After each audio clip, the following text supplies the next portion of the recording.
નમસ્તે ફ્રેન્ડ્સ, કેમ છો? સ્વાગત કરું છું ફરીથી બધાનું એક નવા વિડીયોમાં. છેલ્લા 4-5 દિવસથી મારો લોંગ વિડીયોઝ નથી આવ્યા કેમ કે મારા માસી છે એ મારા સગા માસીની ડેથ થઈ ગઈ છે. એટલે હું 3 એક દિવસ માટે જુનાગઢ ગઈ હતી અને પછી ત્યાં એવું આમ વાતાવરણ નહોતું અને મન પણ નહોતું, એટલે મેં કોઈ વોઇસ ઓવર નથી કરેલું. હવે ફરી પાછી બેક ટુ રૂટિન પોરબંદર આવી ગયા છીએ તો વોઇસ ઓવર કર્યું છે. આ વિડીયો છે એ 5-6 દિવસ પહેલાં મેં શૂટ કરેલો હતો. આ વિડીયોમાં મોર્નિંગ ટુ ઇવનિંગ એક બેઝિક મારું રૂટીન શેર કર્યું છે અને સાથે એક નાયકામાંથી પાર્સલ આવેલું છે ને એનું અનબોક્સિંગ કર્યું છે. 3 એક પ્રોડક્ટ મંગાવી છે, હું આગળ બતાવીશ વિડીયોમાં. કોઈ પણ પાર્સલ આવે તો મને આમ ખુશી હોય એ પ્રોડક્ટ ખોલવાની અને કેવી પ્રોડક્ટ નીકળી હશે, કેવું હશે, એ નાના બાળકોની જેમ આપણને પણ એવી જ ખુશી થતી હોય. એટલે એવરી ટાઈમ ટ્રાય કરું કે તમારી સાથે શેર કરું જ. મંગાવી છે નાયકામાંથી આજે પેડીલોજિક્સ O3 નું છે ને પેડિક્યોર મેનિક્યોરની કીટ લીધી છે મેં. અહીંયા છે ને મને મેનિક્યોર પેડિક્યોર ક્યાંય મજા નથી આવતી. કોઈ પણ પાર્લર વાળા લોકોને છે ને રિયલ મેનિક્યોર પેડિક્યોર શું હોય ને એ કઈ ખબર જ નથી. ગમે એમ આમને ખાલી હાથમાં છે ને સ્ક્રબને ઘસીને આપી દે. નેલ્સ ક્લીન કરવા કે પ્રોપર આમ કહેવાય ને કે ડેડ સ્કિન નીકાળવી એ અહીંયાના લોકોને કોઈ જ ખબર નથી. એટલે મેં છે ને હું જાતે કરીશ કેમ કે મોટા ભાગે હમણાં મારે ક્યાંક જવાનું હોય ને તો અમદાવાદ કરાવી લેતી. બટ હવે મને એવું લાગે છે કે હું થોડું જાતે જ કરતા શીખી જાઉં કેમ કે અહીંયા જે મને ઓપ્શન જોઈએ છે ને એવા ઓપ્શન અહીંયા મળતા જ નથી. એટલે મેં ટ્રાય કરવા માટે લીધી છે પહેલી વખત. જે મેં છે ને લા રોશ પોશે નું એક આ સનસ્ક્રીન લીધું છે અને રિવ્યુ બહુ જ સરસ હતા અને મેડિકેટેડ આવે છે એટલે એક આ ટ્રાય કરી છે.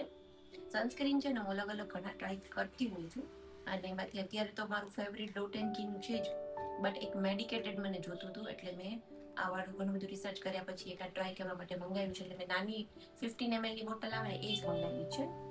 લા રોશે પોશે અને એક આ મંગાવ્યું છે અગારોનું અલ્ટ્રાસોનિક સ્ક્રબર, સ્કિન સ્ક્રબર છે. સ્કિન કેર પ્રોડક્ટ્સ અને અલગ અલગ વસ્તુઓ ટ્રાય કરવી ખૂબ જ ગમતી હોય છે કે જેનાથી શું ડિપેન્ડન્સી ન આવે એવી પ્રોડક્ટ્સ. આ બધી વસ્તુઓ જો જાતે આપણને ફાવી જાય ને તો ફેશિયલની જે મેનિક્યોર પેડિક્યોરની એ બધી જે ડિપેન્ડન્સી રહેતી હોય એ ન રહે. તો જેમ મેં હમણાં કીધું એમ જ કે આ મેં મંગાવ્યું છે અગારોનું અલ્ટ્રાસોનિક સ્ક્રબર. એકચ્યુઅલી આ છે ને હેલ્પ કરે સ્કિન લિફ્ટિંગ માટે, ક્લિનિંગ માટે અને જે બ્લેક હેડ્સ અને વ્હાઇટ હેડ્સ હોય ને એને ઇઝીલી આપણે ઘરે જ રિમૂવ કરી શકીએ. અમુક અનપ્રોફેશનલ હોય પાર્લર્સવાળા પણ એને આમ આઈડિયાઝ નથી હોતો કે બ્લેક હેડ્સ ને વ્હાઇટ હેડ્સને પ્રોપર કેવી રીતે નીકાળવા, કેટલું પ્રેશર આપવું. એટલા માટે મેં સ્પેશિયલી એક આવાળું પ્રોડક્ટ મંગાવી છે. હજી મેં યુઝ નથી કરી બટ જ્યારે પણ હું યુઝ કરીશ ને ત્યારે એનો પ્રોપર એક ડિટેલમાં વિડીયો જરૂરથી બનાવીશ કેમ કે મને લાગે છે કે આ પ્રોડક્ટ છે ઘણા લોકો માટે હેલ્પફુલ થતી હશે. આની અંદર છે ને જેમ આપણે મોડ ચેન્જ કરીએ ને જેમ કે ક્લિનિંગ છે, લિફ્ટિંગ છે, એવી રીતે એમાં છે ને આગળની જે સ્ટીલની સ્પેચ્યુલા છે ને એમાંથી થોડા વાઇબ્રેશન્સ આવે છે. એટલે આમ બહુ બીક લાગે કે એવું નથી હોતું, બહુ ઇઝીલી આપણે ટોલરેટ કરી શકીએ છીએ. અને પ્રોડક્ટ સરસ છે અને બેગમાં છે ને પ્રોપર રહી જાય એવી છે, ટ્રાવેલ ફ્રેન્ડલી છે. એટલા માટે મેં લીધી છે. જોઈએ હવે આગળ કેવી આપણને યુઝફુલ થાય.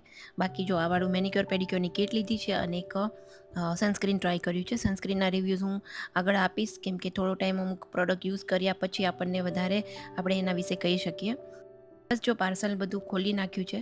પાર્સલ કોઈ પણ આવે ને એટલે તરત જ પહેલાં તો ખોલી અને શું આવ્યું છે પ્રોપર એ હું આમ રહી જ ન શકું. ક્યારેક એવું થાય કે જો પાર્સલને ગેસ્ટ રૂમમાં મૂકી દીધું હોય ને તો જ મને ભૂલાઈ જતું હોય છે.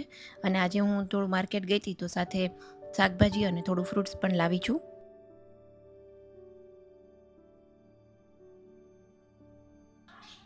તો જો આજે છે ને ફ્રૂટ્સમાં એપલ બહુ જ સરસ મળી ગયા હતા એટલે મેં 2 કિલો જેવા એપલ લીધા છે. પ્લમ પણ અત્યારે સરસ આવે છે. અમુક ટાઈમે છે ને અમુક ફ્રૂટ્સ અને શાકભાજી એટલું ઇઝીલી અને સરસ મળી જાય અને અમુક ટાઈમે આપણે એમ વિચારીને ગયા હોય ને કે આજે મારે બધું ફ્રૂટ્સ લેવાનું છે ત્યારે કદાચ આપણને છે ને સરખું ફ્રૂટ્સ ન મળતું હોય. મારે ઘણી વખત એવું થાય. અને શાકભાજી અને ફ્રૂટ્સ હું ધોઈને જ ફ્રીજમાં રાખું છું અને મોટાભાગનો ઉપરનો જે કંઈ કચરો હોય એ કાઢી નાખું કે મારા હસબન્ડને છે ને સીધી હેબિટ છે બાસ્કેટમાંથી તરત જ ફ્રીજમાંથી ફ્રૂટ્સ લઈ અને ખાવાની. એટલે બને ત્યાં સુધી જ્યારે બી મારા હાથે બધી વસ્તુ આવેલી હોય ને એટલે હું વોશ કરીને જ પછી ફ્રીજમાં રાખું. તો ચાલો હવે લંચ બનાવવાની તૈયારી કરવાની છે. અને મેં જો ફ્રોઝન મારા કાઢ્યા છે છોલે ચણા. મોટાભાગના કઠોળ જે છે જે રેગ્યુલર ખવાતા હોય અને જેને સોક કરતાં વધારે ટાઈમ લાગતો હોય, એટલે એ બધી વસ્તુ હું પલાળીને જ આવી રીતે જો બેગ્સ ભરી અને ફ્રીઝરમાં રાખું છું. છોલે ચણા જો આ લાસ્ટ છે, એટલે કાળા ચણા, એ ચણા તો સ્પેશિયલી હું બંને રાખું છું. અત્યારે બંને ખતમ થઈ ગયા છે, એટલે હવે ફરી પાછા ફ્રોઝન છે એ કરવા પડશે.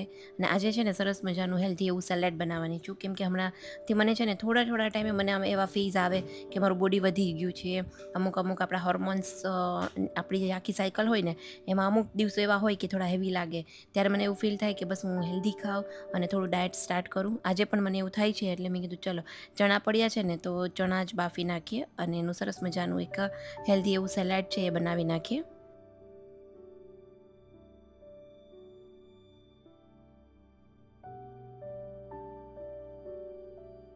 બસ જો હવે કિચનમાં લંચની સાથે સાથે થોડું ઘણું ફ્રૂટ્સ પણ હું ખાઈ લઈશ. અને એક પાયલબેન છે ને, એમની મને કમેન્ટ હતી કે મને ફ્રૂટ્સ નથી ભાવતા.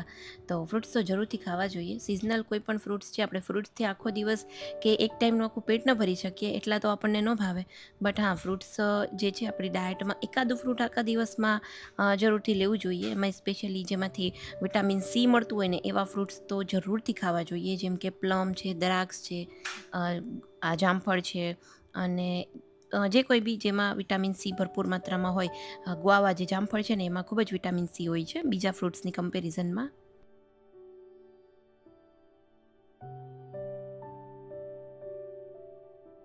જ્યારે બી મારું મન થોડું પણ એવું કહે ને કે મારે આજથી હેલ્ધી ડાયટ સ્ટાર્ટ કરવું છે, ત્યારે હું થોડીક વાર છે ને વિચારું નહીં, અને તરત જ જો જે કંઈ બી ડાયટને લગતા ફ્રૂટ્સ વેજીટેબલ્સ છે એ જરૂરથી લઈ અને એ સ્ટાર્ટ જ કરી દેતી હોઉં છું.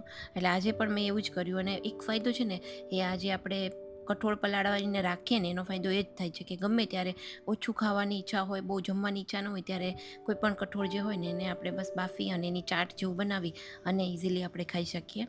અત્યારે મેં રતાળું લીધું છે અને રતાળુને પણ આવી રીતે સ્ટીમ કરી લીધું છે. જો પાણીમાં એને બાફીએ ને તો બહુ જ સોગી થઈ જાય છે અને અંદર પાણી જતું રહેતું હોય છે, એટલે આવી રીતે તપેલીમાં પેલી સ્ટ્રેનર જેવું રાખી અને સ્ટીમ કરવા રાખ્યું છે. અને ખરેખર આ જે સેલેડ છે ને એનો ટેસ્ટ બહુ જ સરસ આવે છે. અને મેં શોર્ટ વિડીયોમાં તો આ ઘણા દિવસ પહેલાં જ અપલોડ કરી દીધું છે. તો મેં બાફેલા ચણા લીધા છે અને સાથે જે રતાળું છે, સ્વીટ પટેટો એ લીધું છે, બ્રોકોલી અને કેરટ, એ બંનેને છે ને સ્વીટ પટેટો થોડા એવા સ્ટીમ થવા આવ્યા ને લાસ્ટમાં જ્યારે 5 થી 7 મિનિટનો ટાઈમ બાકી હતો ને, ત્યારે મેં એની સાથે બ્રોકોલી અને ગાજર પણ એમાં એડ કરી દીધા હતા સ્ટીમ થવા માટે. તો સ્ટીમ કરેલી બ્રોકોલી જ આમ તો જરૂરથી ખાવી જોઈએ. બાકી કાચી બ્રોકોલી છે ને એ ગળામાં થોડીક આમ અટકતી હોય છે. મને એનો ટેસ્ટ કંઈક અલગ લાગે, એટલે હું થોડી એવી સ્ટીમ કરેલી જ પ્રિફર કરતી હોઉં છું. અને બધી વસ્તુઓ જો શાકભાજી અને લેટસની સાથે બધું જ જે કાંઈ બી મને ખાવું હતું એ મેં લઈ લીધું છે, ટમેટા, કાકડી, ડુંગળી બધું. અને ડ્રેસિંગ માટે મેં ઓલિવ ઓઇલ યુઝ કર્યું છે, લીંબુ, ઓલિવ ઓઇલ, મીઠું અને મરીનો ભૂકો, અને થોડો એવો ચાટ મસાલો જો ઉપરથી નાખવો હોય ને તો નાખી શકાય. અને બધું મિક્સ કરી દીધું છે. અને જો આપણું આ હેલ્ધી એવું સેલેડ બનીને બિલકુલ રેડી છે. આ તમે ખાશો પછી લગભગ તમારે શાક કે રોટલી કંઈ જ ખાવાની ખરેખર જરૂર નથી પડતી. ફ્રીજમાં મેં ઠંડુ થવા રાખ્યું છે અને મારા હસબન્ડને પણ બહુ જ ભાવતું હતું.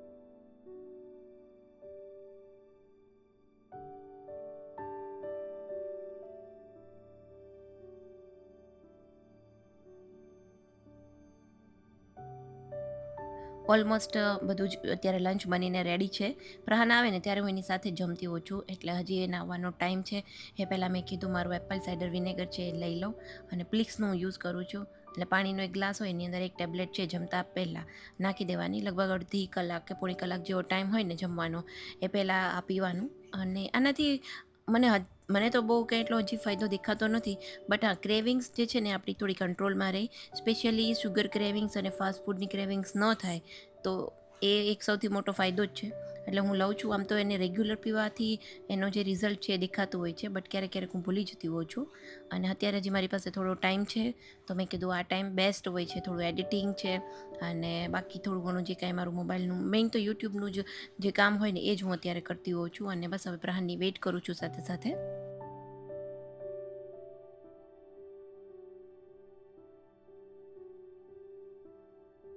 બસ જો પ્રહાનભાઈ આવી ગયા છે.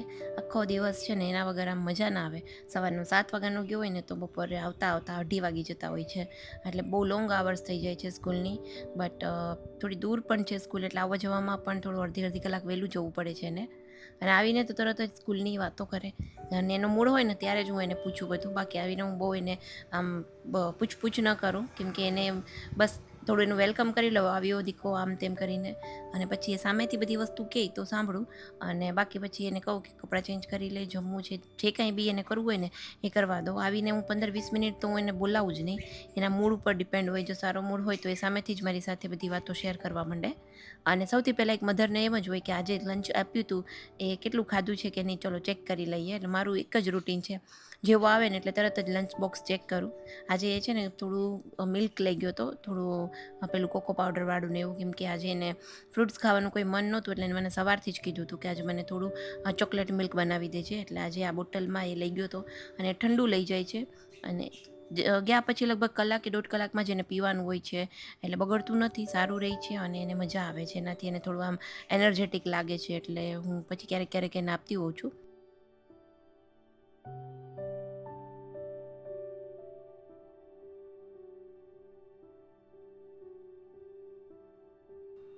અમારા હસબન્ડ પણ આવી ગયા છે, અને પ્રહાન બી આવી ગયું છે. તો 1 બાય 1 જેને જમવાનું હશે ને એને જમવા આપી દઈશ. બાકી થોડી વાર પ્રહાન સાથે વાતો કરીશું, ટીવી જોશે, અને ટીવી જોતાં જોતાં જ હવે એનું જે કંઈ બી જમવાનું છે એ હું એને જમાડીશ. તો ચાલો હવે જમી લઈએ. અહીંયા જો મેં લીધું છે મારા માટે સૌથી પહેલાં સલાડ લીધું છે, અને શાક અને રોટલી પણ લીધી છે.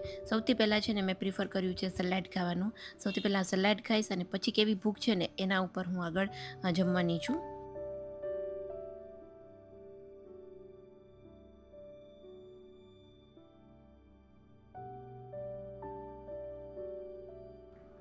અચાનક વરસાદ પણ આવી ગયો હતો, અને કપડાં સુકાવા આવ્યા હતા, એટલે મેં થોડા કપડાં છે અંદર લઈ લીધા. મેં કીધું સાવ ભીના થઈ જશે, અને વરસાદ આવતો જ નથી, બિલકુલ પોરબંદરમાં વરસાદ પડતો નથી. બસ અંધારું થાય, થોડા ઘણા છાંટા આવે કે આમ કપડાં ભીના થઈ જાય એવા, બટ એના પછી રેગ્યુલર કહેવાય ને કે 10 મિનિટ પણ વ્યવસ્થિત રીતે વરસાદ છે એ પોરબંદરમાં આવ્યો નથી, અને બહુ જ તકલીફ થાય છે ખરેખર. અત્યારે ન્યૂઝમાં અમારે એટલું આવે છે ને કે પોરબંદરને દુષ્કાળગ્રસ્ત જાહેર કરી દો, ખેડૂતોને પ્રોબ્લેમ્સ થાય છે. અને ક્યાંક ને ક્યાંક હવે મને બી એવું થાય છે કે ખરેખર જો વરસાદ નહીં આવે તો આપણું આખું જ જે હોય છે ને, બધા લોકોની એક લાઈફસ્ટાઈલ પાણી ઉપર જ ડિપેન્ડ હોય છે. તો પાણી છે એ ક્યાંક ને ક્યાંક ઘટશે, લોકોની એ જ ચિંતાઓ છે. મને માસી પણ કહેતા હતા કે અમારા ઘરે મીઠું પાણી છે એ 5-6 દિવસે હવે આવે છે, તો એ કેટલું ટેન્શનવાળી વસ્તુ છે કે વરસાદ જ નથી થયો. પહેલાં એવું હતું કે તહેવારો આવતા આવતા વરસાદ આવી જશે, બટ અત્યારે જોતાં એવું જ લાગે છે કે આવું નવું વેધર સાતમ આઠમમાં પણ રહેશે કે વરસાદ આવશે એ બહુ કંઈ સમજાતું નથી. અને સાંજનો ટાઈમ છે, અને જો કોફી બનાવી છે. સો ચાલો ફ્રેન્ડ્સ, જો અત્યારે થોડો એવો ટાઈમ મળે છે, કોફી સાથે થોડો મી ટાઈમ તો નહીં, પણ મારે થોડું કામ છે મોબાઈલમાં એડિટિંગ ને બધું કરવાનું, એ કરીશ. અને આજે જો બપોરે લંચમાં થોડું પ્રોટીન વધારે લીધું હતું ને, એટલે મને જો આળસ નથી આવતી, ઊંઘ પણ નથી આવી. બપોરે એક રોટલી મેં ખાધી હતી, લીધી હતી મેં 2 રોટલી, બટ પહેલાં મેં શું કર્યું, મેં બધું સલાડ છે ને ફિનિશ કર્યું. પછી મને આમ તો ભૂખ નહોતી, પણ તો પણ મને એમ થયું કે એક રોટલી હું ખાઈ લઉં, કેમ કે પછી સાંજના ટાઈમમાં જો કંઈ ભૂખ લાગે ને તો પછી કંઈક નાસ્તો આડાવડો કરવો પડે, એનાથી બેટર છે કે અત્યારે એક રોટલી લઈ લો. એટલે મસ્ત જો અત્યારે સુગર ફ્રી બનાવી છે કોફી. જોઈએ હવે. આની પહેલાં બી મેં વચ્ચે હમણાંથી હું થોડી ટ્રાય કરું છું, અને એસિડિટી ન થાય ને એટલા માટે હું ગરમ ચા મેં અત્યારે નથી પીતી, અવોઇડ કરું છું. કોફી પીસ, પછી જવાનું છે સ્કેટિંગમાં પ્રહાન સાથે, તો થોડું આજે ત્યાં વોકિંગ પણ આજથી સ્ટાર્ટ કરવું છે. એટલે સો ચાલો મળીએ આપણે થોડી વાર પછી. તો ચાલો, હું નીકળી ગઈ છું વોકિંગ કરવા માટે, અને પ્રહાનભાઈનું સ્કેટિંગ પણ સાથે ચાલે છે. તો બસ જો હવે હમણાંથી વોકિંગ સ્ટાર્ટ કર્યું છે, લગભગ 8,000 થી 10,000 સ્ટેપ્સ છે ડેલીના અમે ત્યાં વોક કરીએ છીએ. અને ચાલો ફ્રેન્ડ્સ, જો આ વિડીયો તમને કેવો લાગ્યો કમેન્ટ કરીને જરૂરથી જણાવજો. જલ્દીથી મળીશું નવા વિડીયોમાં. ત્યાં સુધી આ વિડીયોને લાઇક કરજો, શેર કરજો, ચેનલ પર નવા હોય તો સબસ્ક્રાઈબ જરૂરથી કરજો. બાય બાય, આવજો, ટેક કેર.